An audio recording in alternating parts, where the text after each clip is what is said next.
Okay, so I've opened up PHP My Admin, so we're going to be sort of administering our database. Let's have a look at what we've already got stored.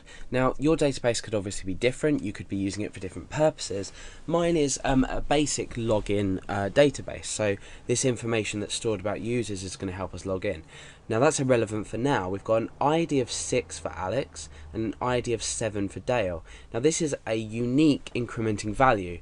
So what we could now do is modify our generate.php file to take in a user's ID, and what that's going to do is it's going to return their email address as we have just by typing it in here. So let's just close the source here. So the first thing we need to do is connect to our database. So let's go ahead and just quickly connect to our database. We're going to say MySQL connect. Now this is very rough, so don't follow my example in this sense. There is another tutorial about connecting to a database.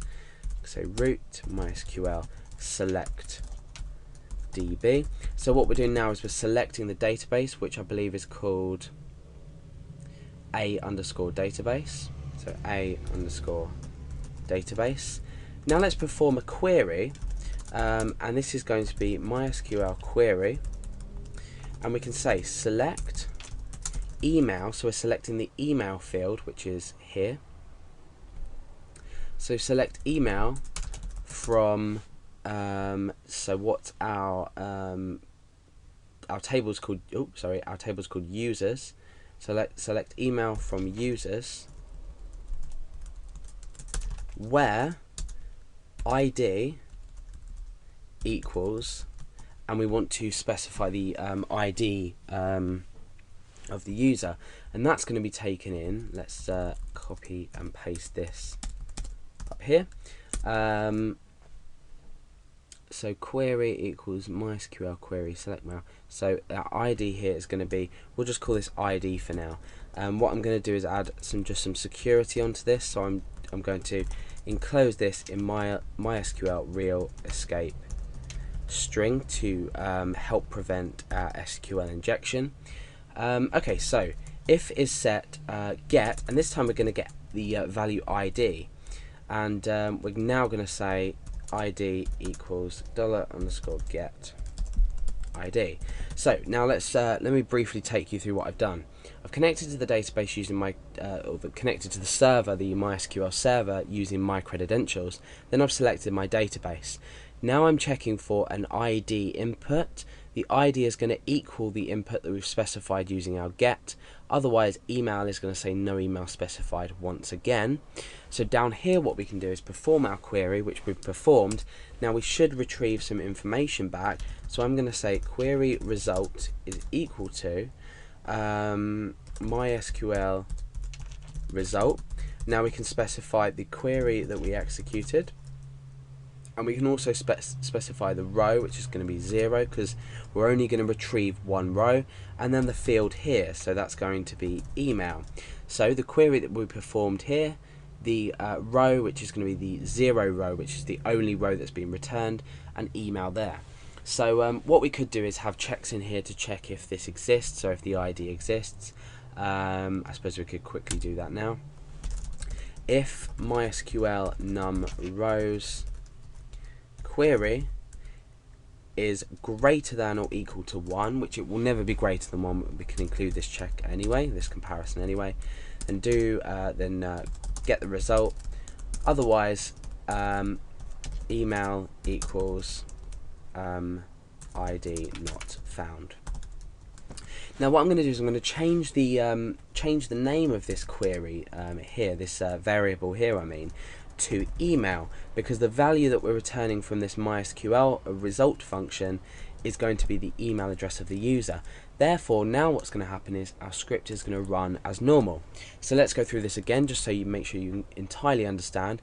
We're connecting to our database, or connecting to our server, selecting our database, checking if this ID value, which we previously had, let's go back to our source, we previously had as email equals, this will now read ID equals, and then we're going to specify a specific ID. Then the ID variable here is equal to what we've specified. Otherwise, email equals no email specified as we did before. Now what we're doing is we're performing a query. In fact, we're going to perform this query here inside here, because otherwise there's no need to continue, and we'll change this to no ID specified. So sorry if that's confused you. Let's bring this down to make it a bit easier to read. So if we have set this ID thing, then we complete a query. So query is selecting email, so we're selecting one field from the users table where our ID equals the ID that we've specified, so ID up here, ID up there. MySQL real escape string for a bit of security against SQL injection. Now we're checking if the rows returned are greater than or equal to 1. So if they are greater than or equal to 1, which means that we have successfully retrieved an email value, we retrieve this value by using the MySQL result function, our query that we've run up here, 0 row, which is the only row that's been returned, and we're retrieving the email field. Otherwise, email equals ID not found. Then we come down here and we do our checks as I've already explained in the tutorial.